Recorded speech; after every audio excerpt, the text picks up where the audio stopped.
Blackhawks fans, welcome to another edition of the Four Feathers podcast, a long overdue edition at that of this show.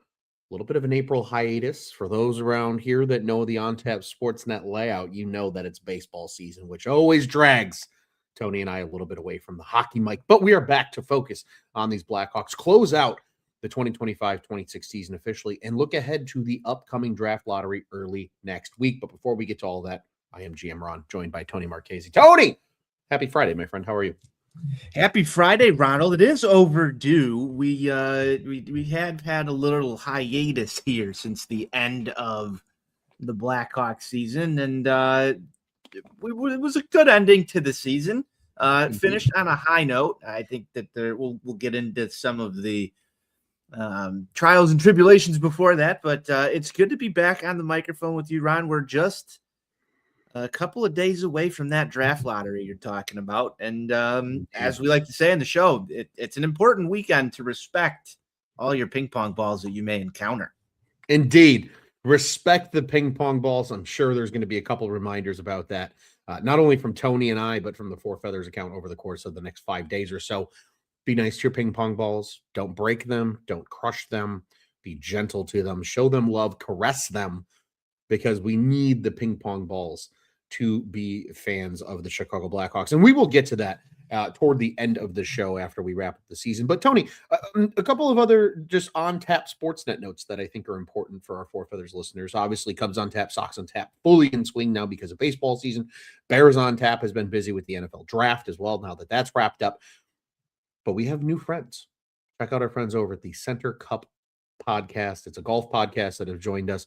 3 awesome dudes that have joined the team, and they bring their show to the network. So be sure to check them out, follow them on the socials. Again, another new addition to that On Tap Sportsnet family. And when you want to know when they go live, guess what? Hit that bell button over in the corner, and you're watching here, subscribe, like, and you will know when all the shows on the On Tap Sports Network go live when you subscribe and hit that bell button over at On Tap Sportsnet on YouTube. Tony, let's get into it, shall we? Blackhawks hockey.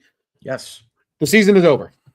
I know a lot of people are sitting at home going, no shit, Dick Tracy. Yes, the season has been over for just a hair over 2 weeks now. And you know what, Tony? I'll be honest with you. Usually we would do this show pretty much right after the season ended. I'm actually kind of happy that we have 2 weeks to kind of mull over what has occurred since the end of the season and with the draft hype, because I think that really will help us level set some of the summer expectations that we have. And we're going to address that here a little bit later in the show as well. But we have to talk about the season that was. Blackhawks finished with a 29-39-14 record that's good for 72 points in the standings. Believe it or not, folks, despite them having the second best lottery odds for the number 1 pick in this coming draft, it was still an 11-point improvement over the 2024-25 season. Some notable leading scorers from this year. Of course, Connor Bedard led the team with 75 points, but he hit that 30-goal plateau for the first time in his career, and he did it in only 69 games. And Tony, I think as many will recall, he had a great start to the year where he was hovering around the top 5 in the league. Other notables, Bertuzzi had a great season, nearly 60 points, 32 goals from him. Nazar still managed to break the 40-point threshold despite only seeing 66 games worth of action and having that nauseating dry spell somewhere between November and December for him. And then some other notables, especially from the double-figure goals category. Mikheyev at 18, he just missed the 20-goal plateau. Teuvo Teravainen, 14. Burakovsky had 11. Ryan Donato had 15. Ryan Green had 12. And Nick Lardis, 10 goals in 41 games. And let's not forget Anton Frondell's hot end to the season with 9 points in 12 games. So, Tony, I read all those numbers to you. We have some of the things here. Reflect for me. The growth of this team, what steps back maybe were there in your opinion? The injuries, of course, I think really hurt this team, especially because of who were impacted over the course, and then and naturally any other notes and modifications you have here. Talk to me. What is coming through your mind now that we are 2+ weeks removed from the conclusion of the season? I mean, you left it wide open there. I mean, there's a wide fairway, I guess, so to speak here. We need a wide fairway because it's a very wide fairway for this question here. it's hard to argue with the 11-point improvement in the record, right? Mhm. From a standing standpoint, I think I'm still a little bit much left to be desired from this season. Sure. You noted off a couple of names here that had really good seasons in Bedard, Bertuzzi, Nazar. We've seen some new kids come in, but we've also seen some of the struggles from this team as well this season. And it felt like it was almost a tale of two seasons, Ron. You had the early part of the year, which was pretty much the hallmark of that was Connor Bedard's play. It just vastly improved. And I think his game is going to continue to improve year over year until he reaches his prime, Ron. But it definitely took a step this year. And I think that every Hawks fan who watched this team noticed that Connor Bedard took a step, especially before he got injured. And then you have the post Bedard injury team that even the post Olympic break team that really struggled to find ways to win. And this is all, of course, I think it's important to mention, in a new head coach's system, first year with Jeff Blashill. The early returns were great. I think towards the end of the season, maybe the coaching style, that some of the losses started to pile up in the fan base. I think that there was a lot of angst towards the end of the season as a fan and watching every game. I think that there was some angst there with just the way that they were unable to finish games, the way that they were unable to hold on to 1-goal, 2-goal leads down the stretch that were frustrating, or get themselves back in games that you would expect them to be able to do. All of that's capped off by an excellent win. You and I were in attendance for that last game. Sure were. It was a bit of a roller coaster of a season, but I think from where we're at right now, and we're heading into the draft, we talk about this on the show week to week.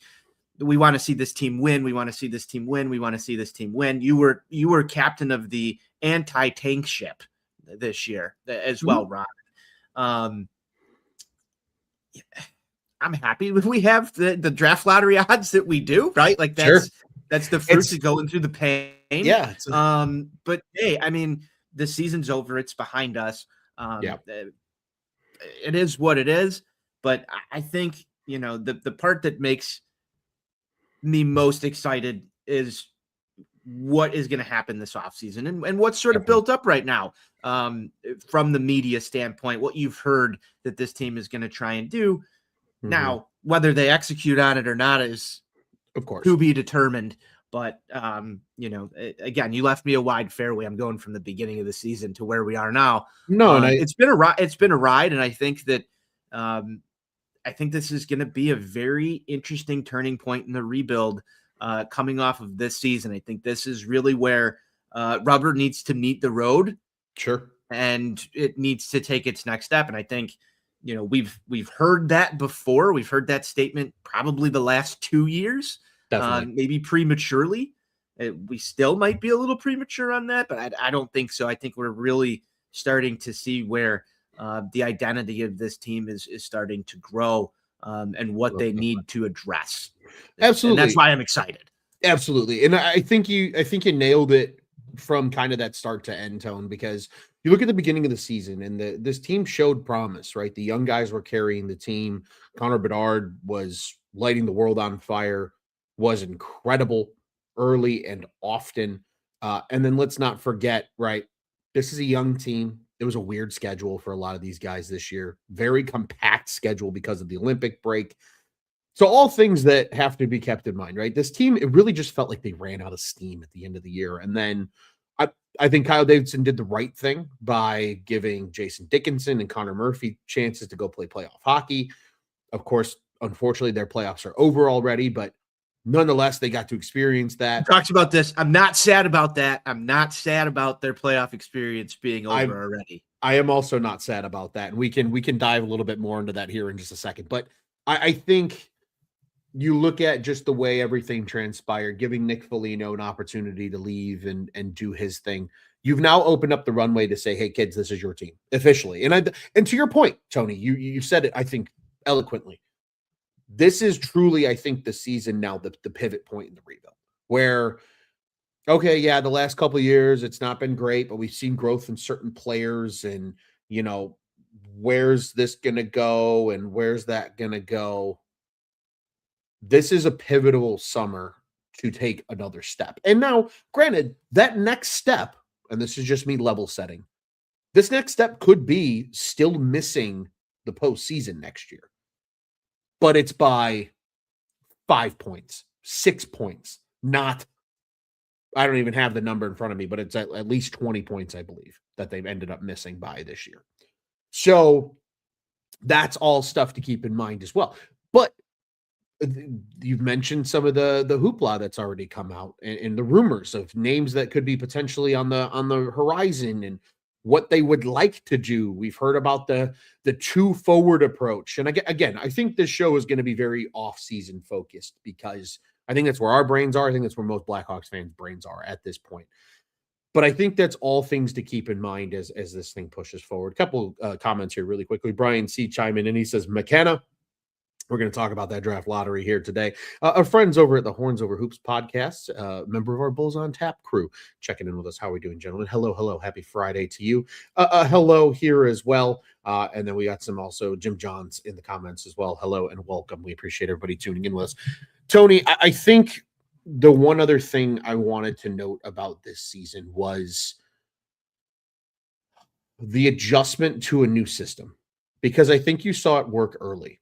And that was the league not seeing this roster in that system. Now there's the natural, you've got to readjust to the adjustment, right? And I think that's going to come, especially as more talent is influxed and more growth occurs for a lot of these players in the roster. But this was still kind of a fun season. This was probably the most fun season that we've seen since the start of this rebuild, right? Because of the huge explosion from Connor Bedard this year to really, okay, like this guy is truly a face of the franchise type. You had some young names in here. You had year 3 Connor Bedard, and you've accumulated all of this prospect capital, and you're starting to see the injection of that at the NHL level. 100%. You're starting to see the fruits of Kyle Davidson's labor. And Tony, I think this feels like a perfect time to turn the conversation here.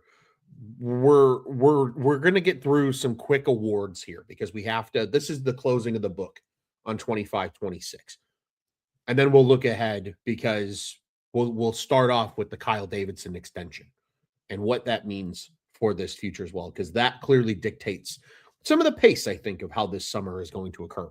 So, Tony, I ask you, who's your team MVP? Flat out. The easy answer would be to give it to Connor Bedard, but I want to give it to Tyler Bertuzzi. I want to give it to Tyler Bertuzzi this year. Career high in goals.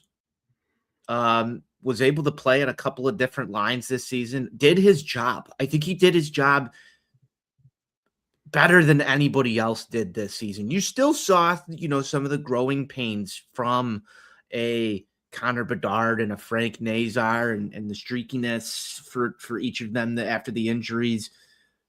But Tyler Bertuzzi, not only did he emerge as the veteran presence on this team down the stretch after the departures of Foligno and Dickinson and Murphy, but you also mentioned the Jeff Blashill system. Yep. I think you needed Tyler Bertuzzi as part of this group to help instill that throughout the rest of the roster because he's familiar with them. Definitely. That really helps. I want to give my team MVP this year to Tyler Bertuzzi. I think he was the guy that kind of held it together, Mr. Steady almost. And he did his job. He accepted his role. He was in front of the net. Dirty goals, almost every single one of them. These weren't pretty snipe shots, man. These were in front of the net, working hard, digging out rebounds and putting pucks in the back of the net. I have to give it to Tyler Bertuzzi this season. And Tony, I'll add on another important note here about Tyler Bertuzzi. Look, how many of his goals came on the road? When you got a guy that can score in a hostile environment too, that also matters heavily, especially on a young team like the Chicago Blackhawks right now. I love the pick, honestly, because especially you're right. The easy answer is to give it to Connor Bedard, right? The easy answer is to give it to the guy that hit the 30-goal plateau for the first time in his career. 75-point plateau for the first time in his career. Was a top 5 NHL scorer before the injury, and he watched the rest of the league surpass him because he missed time. It's very easy to give it to number 98. And he probably should be the team MVP, right? So I'll sit there and say he's my team MVP. But I think another player that maybe needs a little bit more of a shout are some of these guys like Ilya Mikheyev and Jason Dickinson, and how good that PK was this year. Because it was so good to the point, even once they left, they still remained the top PK unit. Which no one really thought that was going to happen, right? Like, no. I don't know about you. This team wasn't supposed to be the best PK unit. No, not at all. Not at all. Close. So when we're sitting there about a week or two after the trade deadline, I wanted to know when the other shoe was going to drop, right? Like, when is this going to all fall apart? And stick taps, I mean, this is early in the show for stick taps, but stick taps to Ilya Mikheyev for keeping that PK unit looking like what it is. And then also stick taps to all the young guns that dropped into those roles and continued that success. That was just, it's good stuff. I like the look at Mikheyev. I'm going to throw Dickinson a little bit down the totem pole there for team MVP though. No, that's fair. But I think more so just the PK unit as a whole, because to your point, Tony, none of us expected the penalty kill unit to be as good as it was this season. And I think that's important just because we recall the teams that won Stanley Cups. They were always a top 5 unit on the penalty kill. Shout out the Marcus Kruger. Yeah. Like the power play was always middle of the pack to maybe somewhere around 10 usually is where they peaked. They were never a top peak or a power play team really during those years, but the penalty kill was always solid. And that's super, super important. And I think they were great. They ultimately finished second in the league, 83.6%. A full percentage ahead of them was the Colorado Avalanche. However, and I don't know much about when your penalty kill goes toe to toe with a Stanley Avalanche contender. Yeah, Stanley Cup contender. You're doing something right. 100%. And if you want to take it a step further, there's a statistic that I am not super familiar with, so I'm just going to throw it out there for fun more than anything else, but it's net penalty kill percentage, and I don't essentially know how the math works on that. That's probably a good follow-up for later in the offseason, but we'll figure it out. Hawks would still be second behind the Buffalo Sabres, who would have been an 86.6 by that formula. Hawks were 86.1 by that formula. So just better than the Carolina Hurricanes, Colorado Avalanche, and New York Islanders and Nashville Predators, if we're going by net numbers. But even in regular PK, only 3 teams had better than an 82% penalty kill this year, and that was the Tampa Bay Lightning, the Chicago Blackhawks, and Colorado Avalanche. So go figure. Kind of fun. But I think that's an honorable mention for my team MVP, but certainly Connor Bedard is my pick. Now, so here's the definition on that, Ronald, that I grabbed while you were explaining this. Net PK percent equals your team's power play percentage plus your team's penalty kill percentage minus 100%.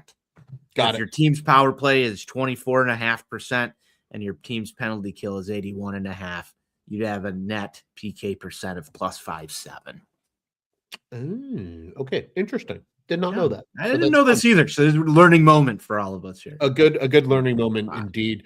Tony, let's keep moving forward and learn some more here. This is where we can kind of have fun with it because naturally, right? Okay, your MVP never usually wins.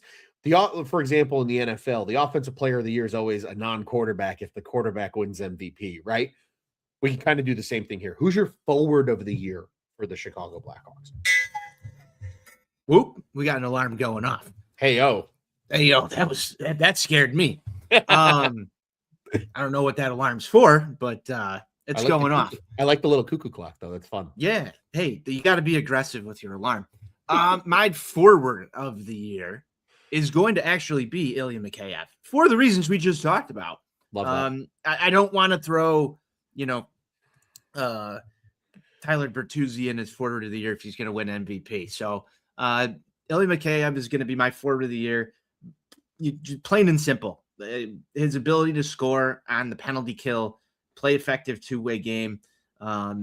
He showed up a lot on the score sheet. Thought he was going to get traded, but like when you look at it, he's 4th on the team in points this year. In the plus minus category, Ron, he's a +2. That's, I'm pretty sure, good for best on the team and only person in plus. Positive. In the positive. So, man, played 77 games. He was pretty consistent, stayed healthy, 18 goals, 18 assists. I've got to give Ilya Mikheyev Forward of the Year. I know we're going to talk some offseason stuff with him. We'll leave that for later, but Ilya Mikheyev is definitely worth it in my book to book it as the forward of the 2025-26 Blackhawks season. No, and I love that, Tone. And I think, again, by going with the criteria here, assuming we kind of X out Bedard and Bertuzzi because they were our MVP picks, I think Mikheyev's a great pick because I look at a lot of the rest of this roster, Tone, and even with Frank Nazar, who finished 3rd on the team in points, he had a terrible cold spell at some point in the season. And you wonder, can you give it to him? I mean, he was great late in the year. He drove his own line in terms of offense for a large part of the late, season. Kind of got his rhythm and his swagger back a little bit before the season closed. Kind of similar to how he finished the year just a season ago as well, which we like to see. Hopefully that continues to be consistent. But Tony, I'm gonna go with a really off the wall answer here, and I know a lot of people are really gonna dislike it, but I'm gonna do it anyway. I'm curious. I'm gonna give it to Ryan Green. Oh, because I was on the team Ryan Green train from the start. That's hashtag confirmed, my friend. Right before the season begun, he was my stick tap pick because I said, good for you, taking advantage of this is your opportunity now to play on that top line. Team. Yeah. And just to stay on this team because he wasn't supposed to make the Blackhawks team, but because of a couple of injuries at the beginning of the season, I believe it was the injury to Landon Slaggert of all people, he got to stick on the team and he did everything. He won faceoffs. He provided some really solid secondary scoring. He played both the wing and center. He killed penalties. He played on the power play. He moved around on the power play too. Played on the bumper roll. Played a little bit in front of the net. He still potted 12 goals this year. And I think that's just him tapping into what he can be. Do I think Ryan Green's a top 6 player when this Blackhawks team's at full strength? Maybe not. But guess what? For every Jonathan Taves and Patrick Kane of those Stanley Cup years, there were players like Michael Frolik and Marcus Kruger and some of the names that we've mentioned here. You need those type of guys. Legends. And guys that can provide incredible depth and do a lot for your team. And I think Ryan Green, again, maybe the numbers on the box score weren't sexy, but everything he was asked to do and move around as a young player, there's very few young players that can do that and be at least good enough in every scenario that he was thrown in. I think he's going to be a critical Swiss Army knife for this team moving forward, and I think it's worth giving him some love as a result. Fair enough. I was impressed with his play this year, Ronald. I was. As was I. Was not a guy that, I really even had, like you said, penciled in on this Blackhawks roster in the forward group this season. Thought maybe Rockford. He managed to stick with it. Sure did. And I think he's going to be a stalwart for years to come. Tony, I have a hunch that we're going to maybe have the same pick here. Actually, I don't think we're going to have the same pick here, but I'm going to give you the floor first. Who's your defenseman of the year? Defenseman of the year. I don't know. This is a tough one for me. This is honestly a tough one for me. I got to go Big Lou. There it is. That's what I was waiting for. I got to go Big Lou. I'm a Big Lou fan. It's probably going to be hard to escape this current Blackhawks core without a Louis Crevier jersey if he is with the team for a substantial run here. I think he took the biggest step forward maybe out of anybody on this team this season. You want to talk about Ryan Green becoming part of something that you didn't think he was going to. Who thought Big Lou was going to be on the top pair? Not me, not you. Nope. Nobody did. It's got to be Big Lou. And the goals. Just some of the goals. The silky mitts, Big Lou. And the 101 mile per hour bombs. Yeah, I mean, those are all cool and tough hockey things, right? Like Yeah. that's what gets us excited about hockey. Big Very, Lou's the kind of guy that can get you excited about hockey with his performance. very on brand for Four Feathers. I Yeah. think Big Lou's a great choice. And no, He's got you're 100%. TWTW. He sure does. And Tony, you make a great point. I mean, this was a guy that was that seventh defenseman when the team was rolling 11-7 early in the Yeah. season and earned himself a role to be like that guy for a long stretch alongside Alex Vlasic on the top line. Top penalty killer. I mean, I think they were 12th most in terms of percentage of defensive zone draws for any pairing in the NHL. I mean, Jeff Blashill threw them against the best of the best night in and night out. And I think, yeah, I agree with you. I think Crevier held up incredibly well and had a great year. And you can't teach the size there either. No, hell no. 6'8" and 101 mile per hour slap shot. Like that's just given to you. You can't teach that. You can't learn that.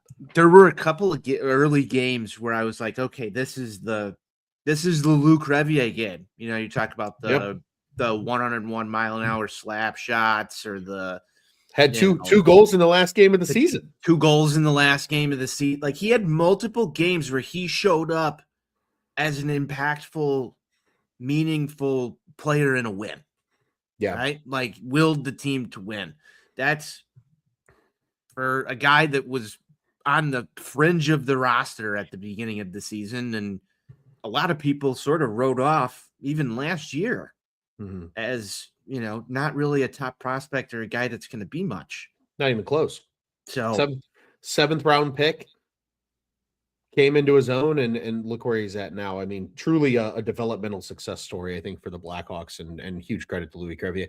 One other note about Louis Crevier, Tony, that I think is mildly important to recall. You know how much the Blackhawks are paying him next year? $900,000. Are you serious? I was going to say it's got to be like around $1 million or under. He signed a 2-year, $900,000 a year deal. Wow, that looks like a steal right now. Yeah, and for a top pair defenseman. And let's not forget, he's probably going to get, if the Blackhawks seriously want him to stick around, and even if he becomes a third pairing or second pairing guy long term. Yeah, I don't know if he's going to stick at a first pairing defenseman. I don't know if he's a first pair defenseman across the league. Right. That's probably, it's probably a little bit high for what Louis Crevier is going to do. But I think on a really good playoff caliber team, he could probably be at least a third, if not a solid second line defenseman. To me, I think his sweet spot's like 4 to 6. If you're going 1 through 6 on the blue line, somewhere in that 4 to 6 range, and like he's a really good 4 to 6. I think he could be a 3 if you really needed him to. I think we should be on the lookout potentially for a Louis Crevier extension this offseason, because if they can get him at a really team-friendly number for a number of years, that might be something that Kyle Davidson would be interested in. Think the Alex Vlasic deal, but I don't think he's going to get as much AAV as Alex Vlasic did. I don't think he will either. I mean, the pedigree a little less. The pedigree for Vlasic was higher than it was for a 7th round pick in Crevier. But I love they don't have to do that. But I would think it would be a good idea if they think he's going to be a long-term fit and fits well with, say, a Vlasic pairing or one of the other defenders in this current crop. Definitely. I think it's something to keep an eye out, and it's an intriguing, at least, question to beg. Tony, I'm gonna go with a different defenseman. I think Lou's a great pick, and I don't argue against it per se, but we have to give love to Wyatt Kaiser. I was gonna say that was gonna be the obvious choice for me if it wasn't for Big Lou's season. Wyatt Kaiser was spectacular for the Blackhawks this year, and I know it doesn't necessarily show on the score sheet, but the way he has grown. I know we talked about him a lot last season. I thought Wyatt Kaiser had a lot more in the tank. I was impressed by how he developed over the course of the season. The trips up and down from Rockford really took the advice and the constructive criticism from the front office and said, work on these things, and he did. And now look, he's one of their most trusted defensemen. They can play him with anybody. And I mean, hell, he was playing with Artem Levshinov, who throughout the course of the season was the biggest wild card, I can call him, and kind of just all over the place. Still kind of is. It still kind of is, but Wyatt Kaiser was able to play with him and found a chemistry with him, and that can't be overstated. And again, I have been on the another guy. I've been on the Wyatt Kaiser train for a while. I know a lot of other people haven't been in Blackhawks social media. People always were like, "Why are we so concerned about a sixth or a seventh defenseman?" I don't think he's that. I think he's got that second pairing mark all over him for the long term. And again, another guy on a great contract right now, going to make $1.7 million next year. Another potential extension candidate, depending on what the Blackhawks want to do. I'm not gonna, forget what happened though, entering this season with Wyatt Kaiser. Oh, with the dragged out contract. There was a very dragged out contract process. Yeah, but I think I don't know if that's something that we should just keep in mind as we go forward here. I think that was also something, though, in fairness, Tony, where he was kind of at a weird point in terms of when he became an RFA, because it was, hey, you've shown a little bit of flash, but we don't totally know what you are yet. And we want you to, put it together and play 2 really good seasons on this deal. And if you do, we'll pay you. And I think that's where they want to stand, because Wyatt Kaiser comes from that 2020 draft class, which is ironically, despite the Lucas Reichel pick, been a very lucrative class for the Blackhawks. Also, I think one of the first ones that Kyle Davidson had a lot of fingerprints on, despite Stan Bowman still being the general manager. Because we've seen Alex Vlasic, come out of the draft before that in 19, but then Big Lou came out of the 2020 draft. We saw Isaac Phillips for a handful of time and be a serviceable defenseman in kind of the dark years. And then now, Wyatt Kaiser coming out of that group, and a couple other names. I mean, crazy to think, but I have to give kudos and credit to Wyatt Kaiser, because I thought he had a tremendous season. I agree with that one. I agree with that one wholeheartedly. I don't think either of our picks were unwarranting of the defenseman of the year title. Absolutely. Tony, final one here. Who's your netminder of the year? This one's so difficult. I wasn't sure if we were going to do like bad awards too for like all the bad that we saw. So like, I think for this one, we'll save that for the dog days of May at some point. Some bad awards. Goalie of the year. I mean, this one's really tough. I'm gonna have to go out on a limb and say Spencer Knight. not an easy pick here. You could throw Drew Commesso some flowers here if you want to in this. If we're trying to get a little creative. There's not many goaltenders to really choose from, but Drew Commesso comes up during the Blackhawks flu of 2026. Boy, was that a time. Brutal. Got himself a shutout. Mm-hmm. I'm hoping to see good things out of Drew Commesso in the near future, Ronald, but I got to go with the guy that I procured the black jersey for, and that's Spencer Knight. And I know that you have one of those too. I sure do. I also have a black Spencer Knight jersey, and I'm not upset about my purchase. Tony, you know what? I'm glad you brought him up, because if you didn't, I was going to. I think we both agree Spencer Knight was the choice. Arvid Soderblom had a weird season. It seemed like the more shots he faced, the better he was. Ironically, it was weird like that. I agree. Games where he only saw maybe 20 to 22 shots, he tended to struggle maybe a little bit more. Regardless, I think Drew Commesso absolutely was warranted. And if you were going to gush over Spencer Knight, I was going to bring up Drew Commesso, because, again, maybe not the goalie of the year, but when you give an honorable mention and a, hey, nice job, kid, coming up in some really awkward situations, times that, players were down and they needed something from him, he stepped up in a big way and put together some really good performances. So much so to a point where we've sat on these airwaves over the course of the season and begged the question about Arvid Soderblom's future as the backup, because Drew Commesso played that well. So I'm glad you said that. But again, I think no disagreement here. Spencer Knight's the easy pick. So, I mean, I don't want to sit here and say that Spencer Knight has had the greatest of seasons either. There were some struggles. I mean, in terms of RBS, which I look at, I know this is like a horrible, this is like a win stat for pitchers in baseball. He still had 9 really bad starts out of 55. So, I mean, there's a good percentage there. I mean, you're almost 15%. I don't know where the math is there, but I got you in some math. 9 it's about really big. 16%. So I was close. Not far off. I was close. That's inching a little too much towards 20% of having clunkers. Sure. That's not exactly like perfect, but he does, come in and end the season with a 902 save percentage. I'd like it to be closer to 910, 920 in that range, Ron. The defense was still a little bit shaky in front of him. I think that there's, a lot of concerns with stuff like Artem Levshinov turning pucks over in front of you and just bad zone exits and things that really probably aren't 100% on Spencer Knight that we saw it play breakdown in front of him far too often. But you still did have 28 quality starts on the year, and his quality start percentage was above 500. So it's pretty good. It's pretty good. When we put that into comparison, Ron, and we look at what Arvid Soderblom did over the course of the year, 26 game plays, he started 24 of them. 2 of them had to come on in relief for Spencer Knight, but his quality start percentage over that was only a 3.75, and he put up 5 really bad starts in only 26 games. I'm more concerned about Arvid Soderblom than I am about Spencer Knight. That's for damn sure. And his goals against average was up at a 380. But to his credit, there was a couple of games where Arvid Soderblom just played out of his mind. He did have one shutout this season, which didn't expect that to happen. All 3 goalies on the roster getting a shutout this year.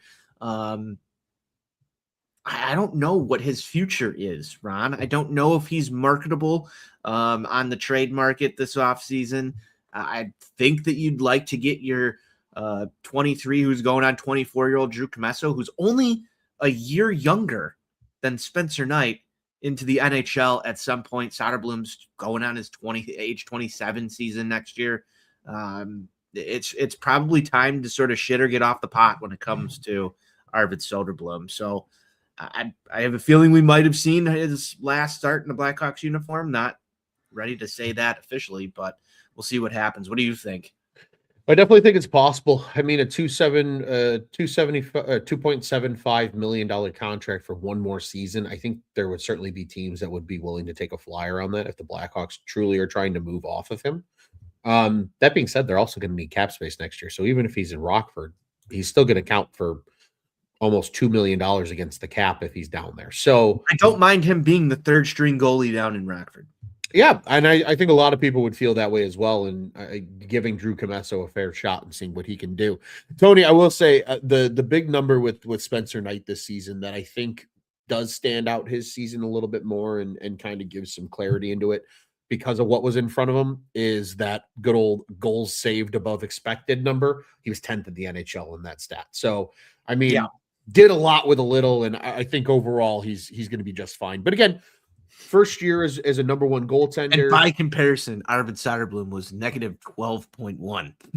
Yeah, there you go. So, I mean, it was a rough season for Soderblom. But I think when you consider the fact it was his first full year as a starter, taking that workload on, getting used to that workload, there in a condensed season at that, like there's a lot of aspects at play. I think Spencer Knight will be just fine. But I think that's something to genuinely keep an eye on over the course of the offseason is there any movement at goaltender from the Blackhawks, more so obviously in terms of departures versus rivals, and what does the backup goal spot look like next year behind Spencer Knight? Because I think there's a real argument for Drew Commesso to be that guy.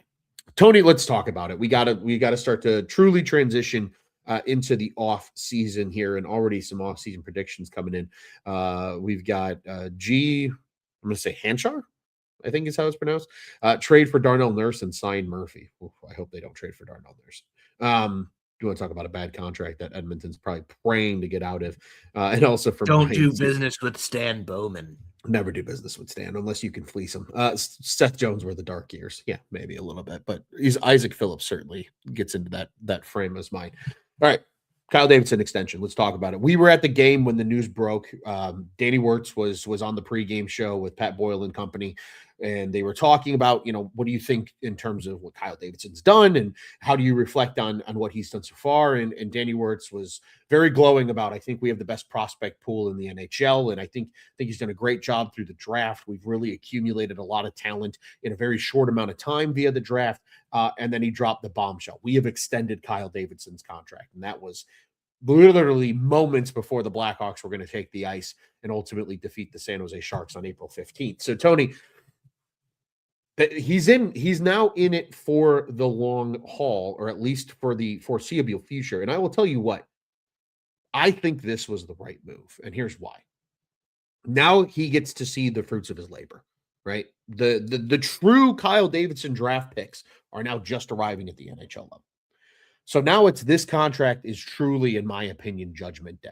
Hey, the first contract, acquire the talent, rebuild the farm, do what you have to do to get this team to where it needs to be in terms of the roster. So we have the ability, even if not all these guys get to the NHL, but we have pieces that we can move and deal and improve in other ways. He's done that. I don't think anybody can argue that. Hawks have a shit ton of draft picks and still a shit ton more to come. Now they have 3 first rounders in 2027. They've got 3 second rounders in this coming year draft. Tons of ability to either move those picks or continue to acquire high level talent. But now this is the contract of, okay, now the wins need to start to come because of your labor.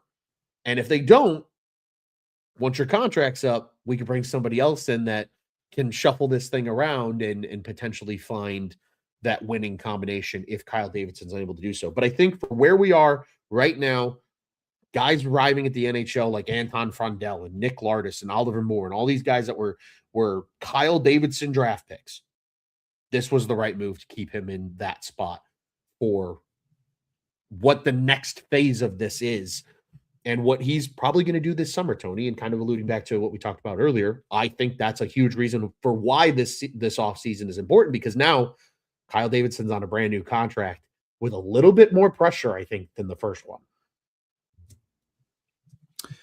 Yeah, definitely going to be more pressure. I want to backtrack a little bit because we've had a lot of baseball. We've had a lot of time off to let this marinate since we last talked. My understanding that Kyle Davidson his contract wasn't over at the end of this season. It was over at the end of next season. Do you know if the extension buys out next year? Because I believe it was a 3-year deal. I don't. 3 years after the next one. The GM contracts are very hard to track in any sport. So yeah, they're really. We were at the game. We were like consuming beverages. Our guy Tom was there. Yeah. It was my first time meeting Tom of Wrigley. Your Cubs friend over there down at Wrigley Field. On Cubs on Tap and whatnot. We were having a good time. And I'm like, Kyle Davidson got extended. Yeah. And, I just want to go back to the reaction of this, because while I agree with some of your assessment on the fact that, it is the right move in the long run, I don't know if this was exactly the way to go about it. We have to sort of reset yourself to where we were on that moment. And so, I'm driving into that game and I'm talking to my brother, and, he's telling me, I'm not even going to go to this game. It's the last game. I know it's Bedard Celebrini, but we're on a 5-game losing streak. Things feel so bleak. Every Hawks fan that I talk to, outside of you, Ron, I got to give you a lot of credit. Outside of you, every Blackhawks fan that I talked to was ready to just burn this whole entire fucking thing to the ground. That's what it felt like. It really did. I'm talking to our guy Tommy in the atrium as we're getting ready to meet up with you and Katie up in the 300 level, and he's like, if they don't win today, it's gonna be bad. I thought it was either one of two things. The Blackhawks had pre-planned this extension announcement because it was announced that Danny Wirtz was going to be on CHSN and do an interview during the last game. So either the paperwork was like already done and they were waiting for formalities, and I think it's a good idea for Danny Wirtz to do that in a public fashion. But I just something lends credence to me in the fact that so many people that I know were very pissed off about where that team was. And I say this all the time: winning cures everything. You end the season in a win against who should be your rivals in the San Jose Sharks. They're competing for the same thing you are. Basically rebuild champion at this point in time in the NHL, right? Like you both sort of bottomed out. You did it different ways, but you've got the number 1 overall draft pick back-to-back years. You're going to be compared with this team for the next decade. Inevitably, right. You're there by design. It doesn't matter if like the GMs are even friends and the players are friends. The media, the fans, everybody's going to compare these two teams for the next decade. And so there's going to eventually be some bad blood, if there's not already. But you're coming into this game where, had they lost that game, I think people would have been like vocally mad leaving that stadium. You have to remember the couple games before it were sort of like the most embarrassing moments in the United Center in the last 20 years almost. Maybe not 20. Let's go 15. Yeah. We'll go 15. You have St. Louis come in, kick your ass. Half the building St. Louis fans. You've got Blues chants. Who else came in there? Was it the Sabres come in?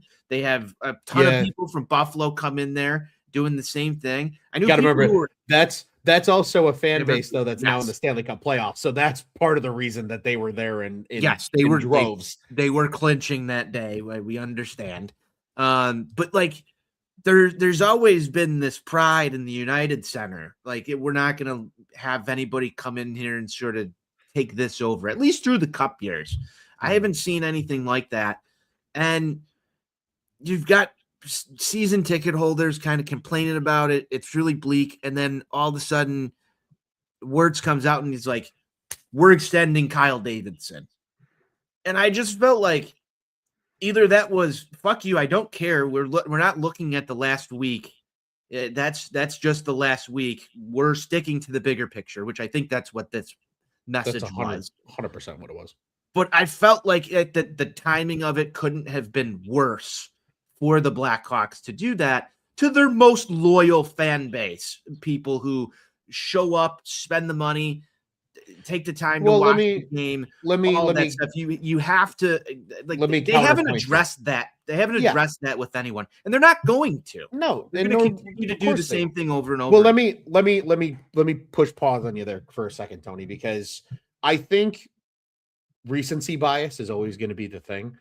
I don't know about you. I remember the season opener against Detroit back in like 2019 when Patrick Kane and Max Domi were still there, and it was half Red Wings fans. So this is not something that's just happening in the last 2 years. This has been happening for a few years now, pretty much since the decline of those Stanley Cup champion teams. So I'm not so concerned about that. St. Louis always travels well to Chicago. It doesn't matter what sport, and it doesn't matter what time of year. Yeah, but I also think we got to add back in there the quote from Jeff Blashill saying that we're coming home to end the season on, what was it, a 4-game stretch or a 5-game stretch, and we're going to show the fans. It just seems like anytime this team opens its mouth and speaks, they kind of get snake bitten by it. Yeah, but I also think too, you look at the end of the season, it was the end of the season on a very long season for young players. I think they were just burnt out and checked out, man. And that's why I think Danny Wirtz is sitting there and is like, hey, I'm not really worried about what happened over the last week. Now, I beg the question, though, like, would them announcing that 5 days after the season ends be any different in terms of timing than announcing it when he's on the show? I don't think it really does. I don't think it changes anything. They're still announcing that Kyle Davidson's been extended. And in fact, I bet you they probably weren't going to announce it until after the season, but Pat Boyle primed up a question and Danny Wirtz said, you know what? Fuck it. I'm the owner. I can do whatever I want. And just said it because they were on the topic of Kyle Davidson and his future and things like that. So I think from that standpoint, yes, are fans upset? Sure. But in the same breath, like, these fans also weren't showing up late in the season. That's why tickets were available. Like, nobody was going to a 4:00 game on a Saturday in April against the Blues when they were out of it weeks before because The Cubs were also in town that day, and I bet you there was more people at Wrigley than there were that wanted to go to the United Center. I was at the United Center. I was too, but that's Yeah. my point being, Tony. And also, you got to they weren't in anything. So I think looking at that 4-game stretch and saying, "Man, this makes or breaks the KD era," I think is odd thinking. I don't think that it makes it or breaks the KD era. I think it goes back to the fact that the KD rebuild started in 2022. So you're sitting there and you're judging this off of 2022.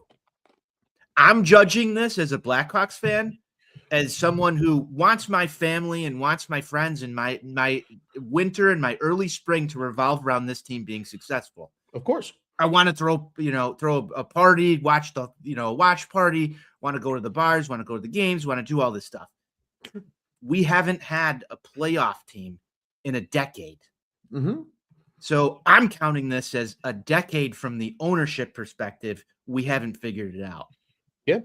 And a lot of people are also in that as well. Now, those are two different timelines, but I think it's okay to be happy for one and pissed off at the other. Yes.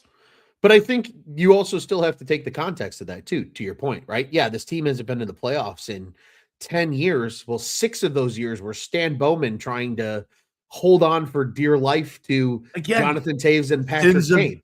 I call that basically sins of the father, right? Like, yes. But that's where I think, I think it's a little unfair right now when you look at KD and are like, okay, yeah, this team should win. And it's like, well, they weren't going to win even if he didn't tear it down. They weren't in any position to win. No, but I have seen the takes that we shouldn't have traded Brandon Hagel and we'd be in a better position right now. And then, yeah, but if you don't trade Brandon Hagel, you probably don't get Connor Bedard. Like, it's not a 1-for-1, in a silo or in a vacuum where you can say, well, this would happen and the timeline would happen the exact same way. They traded Brandon Hagel because he had a lot of value and they got a lot of value for him, and he's continued to grow into a really good player. Well, guess what? If you have really good players on your team, you're not losing to the point to get to Connor Bedard. So who's to say that the Blackhawks are even in a position to draft Connor Bedard? So here's a comment that just came in, Ron. Typical rebuilds take 5 to 7 years. We spent the first 2 months before Bedard and Nazar injuries were on pace for playoff push. We talked about this earlier in the show. Josh, thank you for the comment. Ron, I want to bring that question to you though. Like, it's either one or the other here for me. Like, are they good enough to get into the playoffs? Just because they played at this pace last year, right? You had some veterans on the team, no longer there, sold off at the deadline. But if we want to make the point that this team was playing at a playoff pace and the injuries were the only thing that derailed it, why are we sitting here talking about we need to make all these huge acquisitions? I don't think the injuries were the only thing that derailed it. I don't think that they were good enough to make the playoffs in the first place. I think they were good enough to fuck around and push. And I think that's what they would have done. With it. Yeah. But I think the condensed schedule, especially after the break, really hurt them. The injuries, of course, did derail things. I mean, anytime you lose your top 2 centers, it's going to derail shit. There's just no ifs, ands, or buts about it. Doesn't matter how good or bad of a team you are. If you lose 2 critical pieces, things are going to go south. I think it showed, though, hey, some of the pieces are here. And we're getting a little bit closer. Because I agree. I think over the course of a full season, they probably would have still just missed if this was a normal season and there wasn't an Olympic break and maybe Bedard and Nazar don't get as banged up. I still think they miss. But it's not 20 points. It's maybe like 6 or 7, right? And that's, I think, the biggest difference for a lot of people is it went really south because just a lot of things compounded on one another. You know what I mean? So I think it's going to be, again, I think this was a very odd season to sit here and try to be apples for apples. And Josh is right here. Says, sorry, he just jumped in. No, that wasn't, you don't need to apologize for that, my friend. He says, definitely the team of rookies keep their legs over 82 when they've never played this much before. They were wiped out 100%, especially because of the condensed schedule. They were wiped by the end of it. So again, it's not as simple as just, well, were they good enough to make the playoffs or were they not? I think it was, hey, the talent is starting to show itself. And then a lot of really bad shit happened and they free fell. And quite frankly, Tony, let's call it what it is. They kind of got lucky that the rest of the Western Conference didn't know what the fuck it wanted to do, because all the teams that were in the tanking early in the year started to win late for whatever reason. Look at St. Louis. That's a great example. They were in the 2 spot at one point. They played so well that they finished in the 11 spot because the Western Conference was such a gross shit show of 500 teams. The Blackhawks improving and still having the second best odds. This is where I have to sit here and be like, wow, I'm so happy because we got good draft lottery odds, and if we win the draft lottery, that's all good. Hell yeah.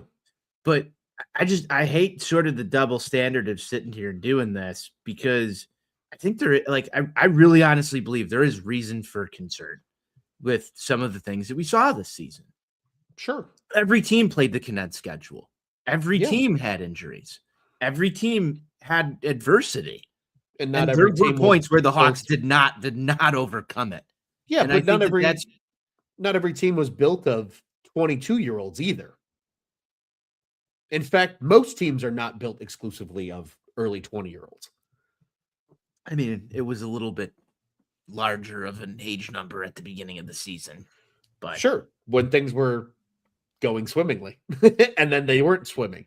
Again, I just think, there's reasons to be concerned. Like, I think Artem Levshinov is a reason to be concerned. I think, certain other players in the forward group, Frank Nazar being snake bitten for 2 months, is a reason to be concerned. I think those are all valid reasons to be concerned.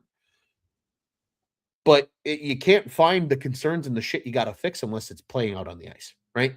Well, they've got a lesson in it, and we've got, I believe, at least 3 more years of Kyle Davidson to figure it out. Yeah, exactly. So I think that's what it is now with the Davidson thing. It's all right. We're in chapter 2 of this thing now. Now it's really. I trust him more than probably anybody else at this moment. The only things that I'm concerned about, Ron, would be the ability to make those trades that impact the roster the right way. Right now, he hasn't proven that he can do it. Well, he said, we've tried to make these trades and everything, and it very much reminds me of Rick Hahn being a seat at the table kind of guy. Well, and you White Sox rebuild. I've heard that the seat at the table things too, and a lot of the seat at the table things, in my opinion, comes more with free agents and less with trades. Because free agency is who can typically offer the most money and attract a player to their city. That's usually the base of it. Now, of course, there's other standards, or there's other determining factors that play into that, right? Does the player want to go to that city? This, that, and the other. I mean, I remember the Zach Wheeler sweepstakes. He wanted to be closer to his wife in New York, so he went to Philadelphia instead of the White Sox, even though the White Sox had a higher offer. So I'm not remiss about understanding how that works. But I will say this, with trades, it takes 2 to tango. If another team overvalues their asset, what are you going to do? Just give away shit that you want to keep because you have a plan for it, just to make a splashy move? I think you got to find the right value. And in fairness, now they've got a lot of value because you were able to rob Stan Bowman of a first and a second round pick in 2027. Now, we've got a good comment coming in here from Joshua Ron, and I want to highlight something. What other teams lost their top 2 centers? Of course, there are reasons to be concerned, but I was encouraged by the season. Again, I was encouraged by this season as well, too. I know you hopped in a little bit later. I gave my reasons why I was happy. How many games in loss were OT or even the third period? He also said we could have easily had 85 points if not for a few inches in 24 games. You're actually quite right, Joshua, because we have a tracker on this show. It's called the Games They'll Want Back tracker, Ron. And we have 15 games. He said 24. He was 1 off. We have 15 games that we identified that they could have put up 2 points in that they did not. So I'm glad you're a glass half full guy, Joshua, and thank you for tuning in. We keep track of this here on Four Feathers Pod, Ron. I don't know if we need to add any from April, but it might have been closer to 16 or 17. Well, so that's exactly what I'm checking here because we were not good about updating over the course of the season. I'm looking back at this right now. That loss in Edmonton, I don't know if that's one that they would necessarily want back. I just think they had some bad luck. They beat Seattle. They lose 3-2 in San Jose. Maybe that's one they might want back. Want back. So that puts us at 16. But after that, I would make the only other. No, I can't even put the Blues game because the Blues controlled most of that game, and then they were able to push the envelope a little bit late. But Carolina blew the brakes off of them, as did Buffalo. So I think it really just it closed out at 16. So we have the bulk of it on the tracker right now with the 15. Yeah. I would maybe argue that last San Jose game on the road would be the only other one. But yes, and that's part of young guys learning how to win, and that's growing pains. Growing pains suck; they're not fun, but they're necessary, and it's something we'll certainly have to continue to keep an eye on as this team develops. Tony, we do got to keep pushing along because we have reached the hour mark, and we saw let's go. We need to talk about. So, off-season outlook. Now, we've heard the rumors and discussions about this team wanting to add 2 notable forwards. Now, I hear that, and I say, okay, 1 in the draft. You're going to have a top 4 pick. That's a great place to do it. And then another one in the form of a trade or a free agency signing. Well, free agency is a little underwhelming. I would say the best name out there right now is probably Alex Tuch. Great player, having a great season with the Buffalo Sabres, definitely brings something to the Blackhawks roster that they wouldn't have, but he's probably going to cost you a lot of money. To me, the best route is via trade. And now we've heard some of the names. We've heard some of the whispers already. Matthew Nyes being the most just in your face all off season. Yeah, there's a lot of smoke. There's a lot of smoke. There.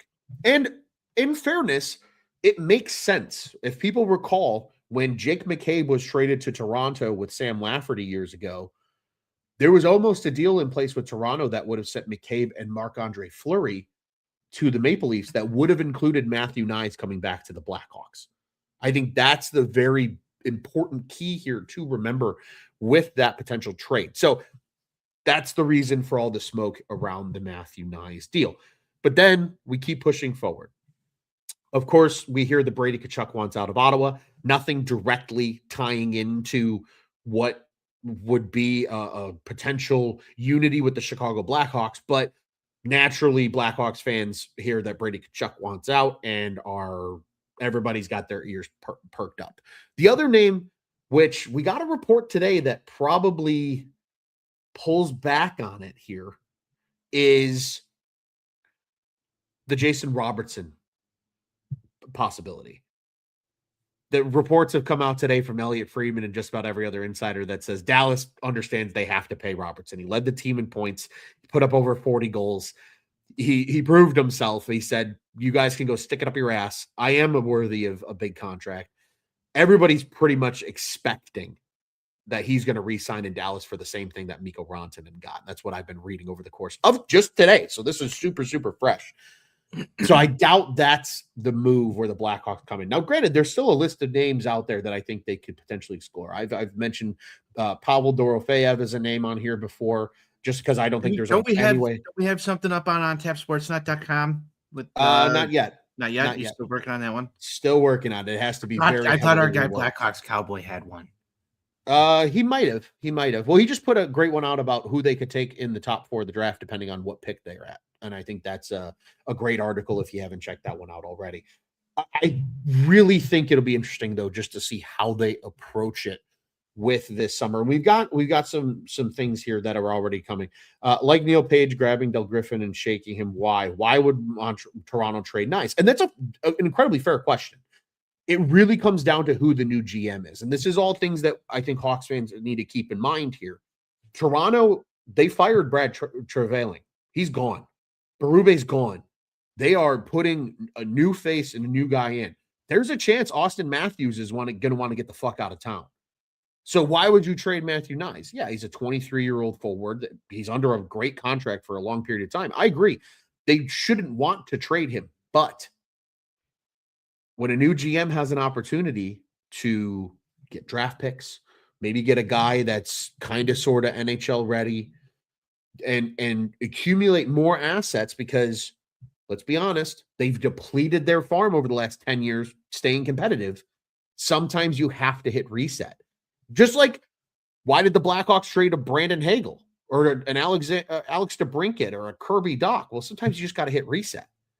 So I think that would be the reason that they would trade him. Now, granted, there's nothing that says they have to trade him. I completely agree, right? Again, it takes 2 to tango when it comes to NHL trades. You're in full GM Ron mode. Full GM Ron mode. But I think that's part of the reason behind that. And again, there is already stated interest from Kyle Davidson because there was a trade in place to get Nyes years ago that ultimately fell through. So again, I don't know what they're going to do. I think it's going to be a fascinating summer. I don't know what names they're going to be poking around on. I'm sure there's a list of names that we haven't even thought about as fans that they're going to make calls on and see who's available. It's really going to come down to that. And Josh has a question here. He says, if you have time to answer, what players would you guys not want to include on a trade for like a Robertson or a Matthew Nyes? I think it's a fascinating question. It's a good question. Our guy, Ryan McGregor. Yes. Kind of went through this. I saw a little thread with you and him going back and forth because I believe he did a video on would the Blackhawks trade Frank Nazar this offseason. So it wasn't the video wasn't explicitly about Nazar. It wasn't, yeah, no. So rather it was in the event the Blackhawks are going to acquire a great player like a Jason Robertson or a Matthew Nyes, they're going to have to trade something from the NHL roster. They're not just going to be able to give up. It's going to be something that people don't like. Probably. He said in his mind, the only players that are untouchable are Connor Bedard, Anton Frondel, Spencer Knight, and that's kind of about it. There was one other name that he mentioned that I'm currently forgetting. Is it somebody on defense, please? I would think it's somebody on defense. It might have been Levshinov. I think just because he's so young and he was a top pick. I don't know. I feel like Levshinov. This is my opinion. I think Levshinov's expendable. You might regret it in the long run. But does Kyle Davidson think he's expendable? Doesn't matter what we think. It matters what Kyle Davidson thinks. And he was, again, my opinion. I am not an NHL GM, and I don't put GM in front of my name on the show. But I think, but that is something that people have to consider because, like, if they can get, let's say it is Jason Robertson. I doubt it's going to happen, but let's play. It's not going to be Kevin Korchinski and a draft pick. No, it's going to be multiple draft picks, probably a couple of the prospects that people really like too. Maybe a Marek Vanacker, maybe an AJ Spellacy, somebody like that. This is where some of my concern lies, Ron, because you brought up a valid point. It doesn't matter what we think. It doesn't matter what somebody writes in an article somewhere. It matters what Kyle Davidson thinks. Sure. And up until a GM is willing to part with some of those pieces that he's acquired himself, because sometimes you can get attached to some of those things, right? Like, definitely. And that's I think where my concern is. How does he navigate that next step of being a general manager and using those assets to effectively acquire something? Right. He's going to be judged harshly on getting rid of some of the prospects. You've seen people grow accustomed to, like, this is our group, this is our core. It's going to hurt. It's going to hurt to make that move. And if it hurts too much for Kyle Davidson to make that move, that's a fork in the road position right there that you find yourself in. It could go one way, it could go the other. It could lead to a Stanley Cup championship, or it could be the detriment of the rebuild one way or the other. So it's a risk, and you've got to be able to try and get yourself as much leverage as you possibly can to mitigate whatever risk that is in moving some of these guys. But I agree with Ryan. I agree with you. If they are going to pull something like this off via trade, there's going to be a name that people are going to be very disappointed that is no longer part of this. And potentially even that boils down into team chemistry. You saw what happened with who was it that moved? Colton Dock earlier. Yeah. And Bedard made comments about, this was a guy that I, talked to about winning Stanley Cups together here in Chicago. And it kind of hurts to see him go. These guys have bonds. They're humans too. And a lot of them are good friends off the ice. So there's a lot to navigate there. Definitely. And going back to Josh's question here to partially answer it, because I realize we have not answered it effectively. We have more ranted about the topic. What players would we not want to include? Honestly, my list is probably comparable to Ryan's in the sense of it's Frondel, it's Bedard, and it's Spencer Knight. And in my book, honestly, if the price is right, anybody's on the table. Now, if we're talking names that will piss people off, and Josh followed up saying, it'll be interesting to see if he can rip the Band-Aid off this offseason, if he's able to find a good candidate to trade for, not a ton of options out there with the cap going up. 100%. Something that we also have to keep in mind. Teams don't feel the pressure to move guys because of the cap. Now, some teams are going to have to Dallas, I think, is a great example. If it's not Robertson leaving, somebody else is going to have to, because they're about to pay him $12 million. But I think there's a world where these two names are 100% possibilities to leave, and it's going to really piss people off. And that's Oliver Moore and Nick Lardis. And that's going to make a lot of people upset. But it will. If you're gonna improve, you got to give something of value back. This isn't NHL, GM mode on NHL 26, where as long as the value bar aligns, they'll make the trade. That's not how this works. I'm going to add another name to that, Sam Rinzel. Yeah, 100%. I think that's 100% a guy that's there as well that they'll have to keep in mind.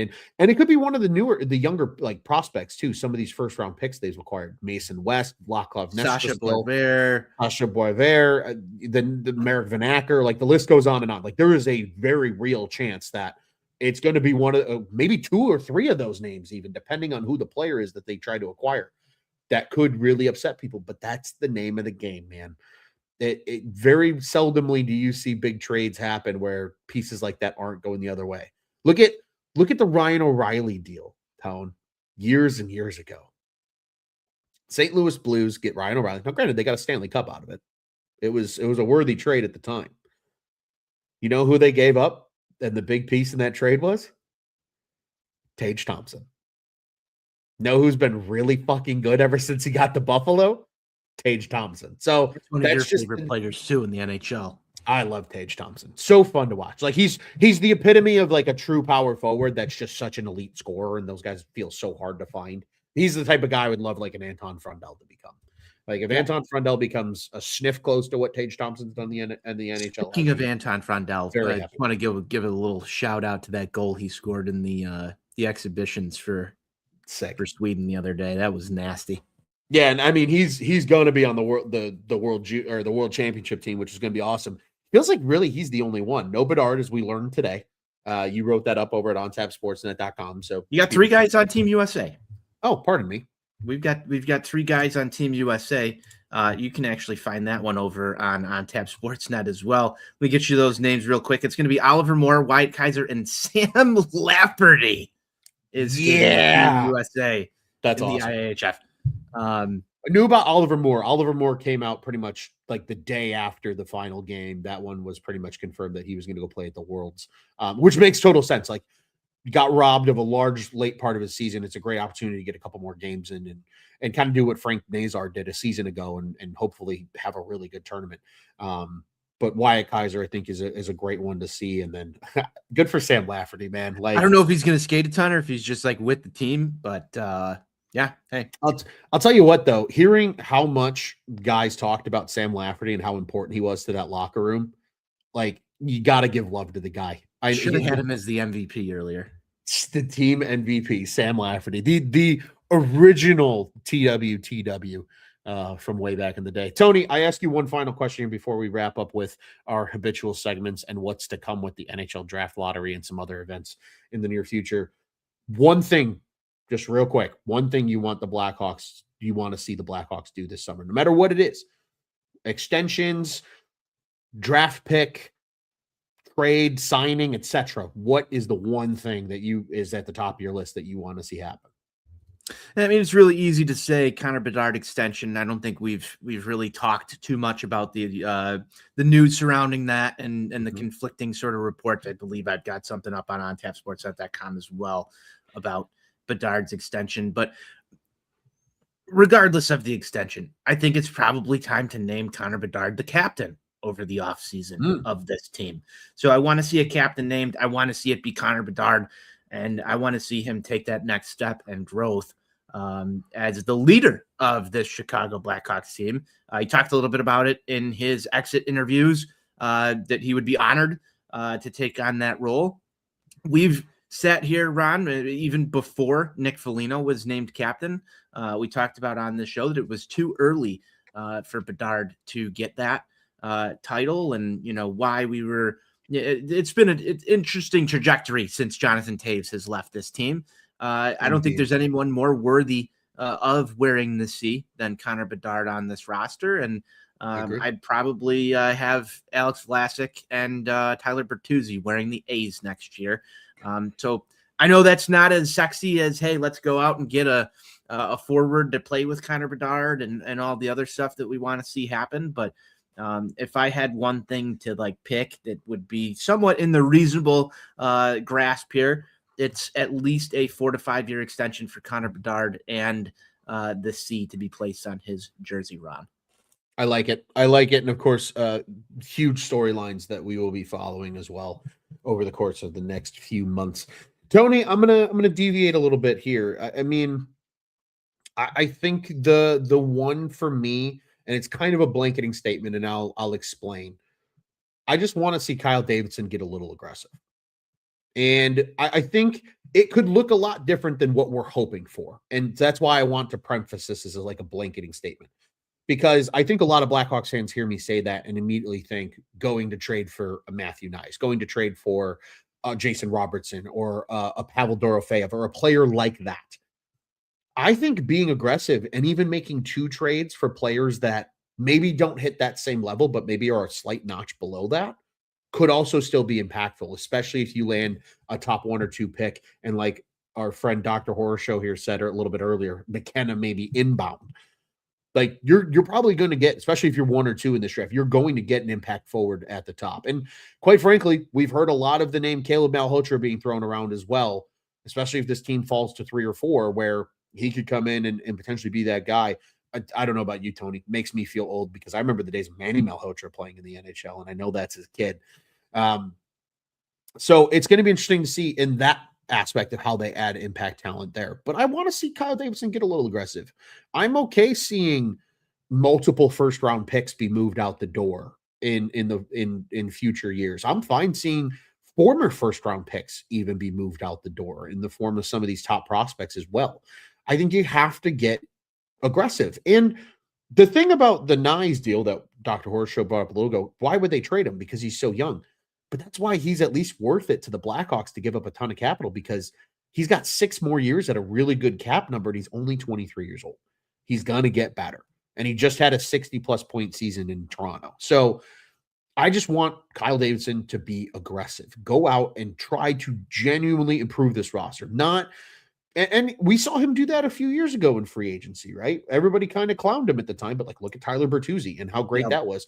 Ilya Mikheyev and how great of an addition that is. Another extension or a contract I'd like to see happen this summer as well, Tony. But we've seen him be willing to go do that. Shit, even if it's a left-handed defenseman and you say, we're going to go get that dude on the left side and then Vlasic and Kaiser follow suit, I wouldn't even be upset about that if they took that approach. But I just want to see Kyle Davidson get aggressive this offseason and tangibly try to make this roster better, besides just we need the kids to take a next step forward. We know that as fans. They naturally have to take a step forward. But now go give them some extra ammunition in the form of teammates as well and improve in that standard. Tony, I ask you, are you here to ruffle any feathers today, or can we skip this segment? I think we can skip ruffling feathers today. I think I ruffled enough feathers earlier. We just habitually ruffle feathers on this show. It's kind of our thing. Yeah, I'm right there. I think I ruffled enough for the day. That's fair. I also have no feathers to ruffle. Nothing right now. I'm sure I'll think of something between now and our next show, but at the current moment, I am also not here to ruffle any feathers. But Tony, with that in mind, let's get to our other segment. Time to give out some stick taps. Tony, I want to give you the floor first. I have 2, but I will let you go ahead and take the floor here. Who are you giving out some stick taps to? Hey, stick taps this year to all the listeners that stuck with us through the entire season. I know that we had a couple of unplanned hiatuses and everything, but it's been another great year at Four Feathers Podcast. It's not always easy to stick through with the rebuilding team and hanging out there, but we've had some great comments coming in through the comment section throughout the year. So first and foremost, stick tap to all of the listeners of the show. Ron, second to that, I want to give stick taps again to the team MVP this season in Tyler Bertuzzi. I thought that this was an excellent hockey season for him. It's turned out to be, in my opinion, a good signing. I know that there was some some people who were, including people close to me, who were a little upset at some effort down the stretch there as the Hawks were winding play down. But I think overall career highs in goals and for everything that I mentioned earlier when we were talking about him as the team MVP this year, I have to say stick taps to Tyler Bertuzzi. He really showed up and played this year. Those are my two for today. Ron, I know you have two, so I had to give two as well. And I'll turn the floor back over to you, my friend. Love it. And agreed. A huge shout out to all of our listeners. We appreciate the hell out of every single one of you guys. My first stick tap, Tony, again, a guy that I think got a lot of criticism this year, but when he was hired, there was a lot of question marks, and I think the team responded incredibly well. And I think there's a culture established in that locker room, and that's Jeff Blashill. I think he needs to receive a good stick tap here, because I think the standard's been set. I think even just things as simple as, hey, Lev Shinov, you were late to practice, you're sitting a game. And I don't want to do that to you, but the standard is the standard. And when you have that kind of culture being cultivated with a young group like this, and a group that you plan to add to this offseason, you got to have that. And I still remember watching that first every shift video at the beginning of the season when they put up the fight for your teammates in the locker room as kind of the slogan. I love that. And I think we saw that over the course of the whole season, that this team truly fought for their teammates, no matter how good or bad things were going.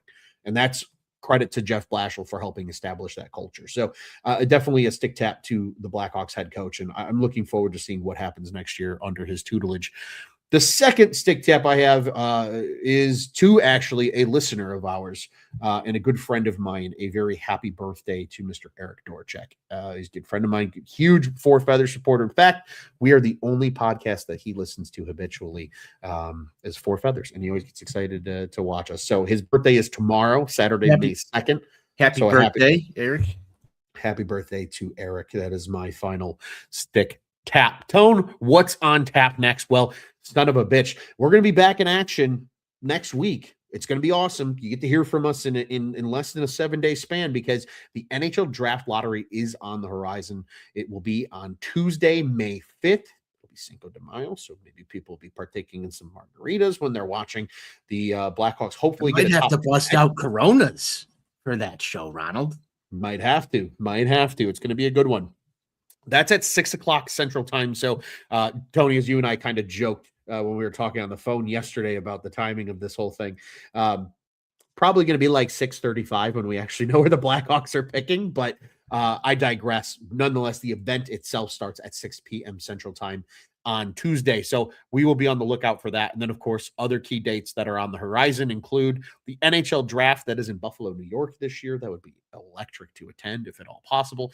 But that's June 26th and 27th. And then, of course, NHL free agency opens on my Christmas morning, which is July 1st, which is also Canada Day. So we will get to see that a little bit later in the summer. But right now, the most notable thing here is the draft lottery Tuesday. That sets up a ton of great content for us as well. Some guests coming on in the future. We're hoping to have, we'll do a name drop. Hoping to have our good friend, the prospect Don, on again to talk about that, especially once we know where the Blackhawks are picking. And it's not just wherever they fall in the top 4, and we actually know what the ping pong balls tell us. But Tony, I'm going to put you on the spot here a little bit. Early predictions. What do the ping pong balls gift the Blackhawks in terms of draft capital on Tuesday night? I think we're picking number 1 overall, Ron. I've got a feeling. That's where my gut is. My gut tells me that there's a reason for all of the pain that we've went through, and that we're going to be picking number 1 overall. Now, I'm not going to go out and make a pick yet of who that's going to be. Fair. That's not what I'm looking for right now. Just where you think they're going to draft. Okay. I think we're going to get number 1. I have that same sneaking suspicion. My hope is just that they don't move from 2. Yes. Like no lower than 2. I mean, if they get to 3, so be it. At that point, I think we can pencil in who we know the draft pick is going to be, or at least have a good hunch of who it'll be based on what we've heard so far. But if it's 1 or 2, it's going to be electric, because then both Gavin McKenna and Ivar Stenberg are both on the table for the Blackhawks.